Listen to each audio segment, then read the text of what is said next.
today's Toy Spot, we are having a look at the DC Collectibles, DC Comics Designer Series Jay Lee, number 3, Superman. DC Collectibles continuing their Designer Series line. This one is spotlighting the artwork of Jay Lee. This is number 3. Spot wanted to do Superman first, and there are 4 figures in this set. The side features some artwork from Jay Lee, DC Comics Designer Series, Batman, Superman. And on the back, the 4 figures are Batman, number 2, Wonder Woman, number 3, Superman, number 4, Catwoman.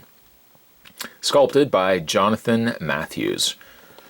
Finally, on the underside, not really much other than DCComics.com, also ComicShopLocator.com, which has been a very reliable go-to site for myself, looking for my local comic book stores I can go to.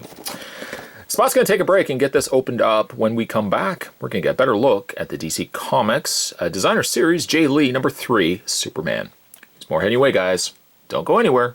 Stay tuned. Okay, so having a look at Superman.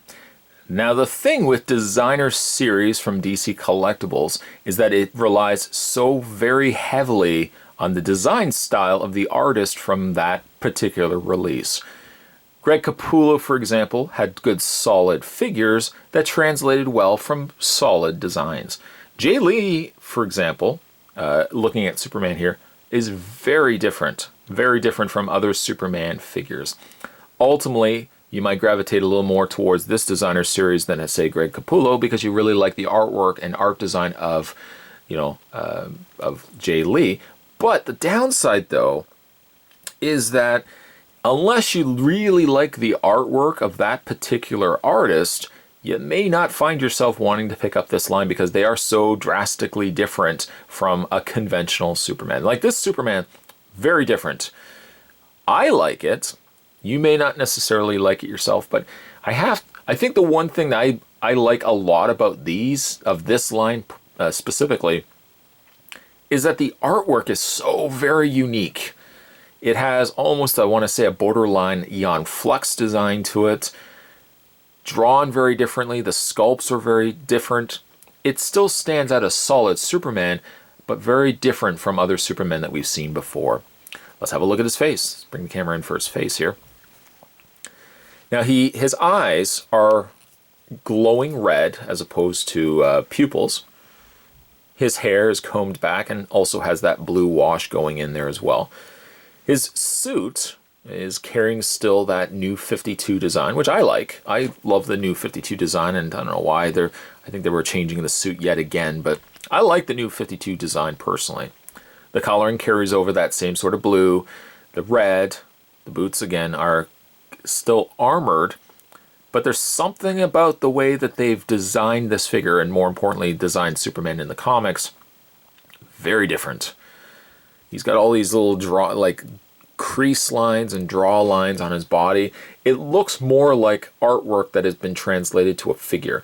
And a lot of times when you get a figure from DC Collectibles, some figures more can just fall into, like we looked at the Greg Capullo line, for example, the Batman, the Mr. Freeze, I think also Riddler fell into that as well. Any one of those could easily stand on their own as a Riddler, a Batman, a Mr. Freeze. But these ones, again, very, very different. The cape also kind of jarring in the sense that it's not a straight cape. It's not flat. It almost looks like it's been washed and it's wrinkly. It's just very, very different. Again, you may or may not like this line. The Superman I like from the coloring, the vibrancy of the color. I might feel myself gravitating a little more towards the Batman, and the Catwoman looks phenomenal. Superman is a little iffy for me, but I do respect the fact that if I put this on the shelf along with other Supermen, he really stands out. Gets a lot of eyes looking. In the way of Superman's articulation, his head is on a ball joint. And I find even if you offset the sculpt on the head, because the head might be one of the biggest issues you have with the figure, even if you offset it by having the head up, it can kind of detract from the fact that it looks so very different. And then ultimately you just have a very heavily lined suit. I also really like the symbol. The symbol is very neat. When it comes to other articulation points, his shoulders hinge out. They also rotate all the way around. And, you know, even with the hinged shoulders, you got some stuff you can do with it too. Like you can kind of have it like he's ready to take off. I like that look. That looks decent. He has no waist swivel. This is all basically one sculpt piece here. But his legs hinge forward and back and out. He's got a swivel at the mid-thigh area, a hinged foot or hinged knee, and nothing in the feet. There's absolutely nothing going on in the feet section.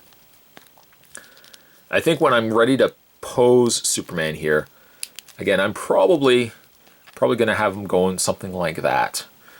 You know, not to say that head on it looks so like jarring, but I think just this lends itself better, I think, to having the head up, just kind of like he's ready to take off. You may like this design, you may not like the design. I'm really interested in the line and the fact, again, it's so very different from Superman. It does stand out, though, from other Superman figures. And to that, almost to that defense, the figure does have a good level of appeal to it, just because, again, it doesn't look like any other Superman figure that you have in your collection. Today's Toy Spot, we were having a look. Let's bring the camera in. Today we were having a look at the Designer Series J. Lee. We're having a look at number 3, Superman. Stay tuned, guys. Spot's going to have more Toy Spots heading your way. Thanks for watching. See you next time.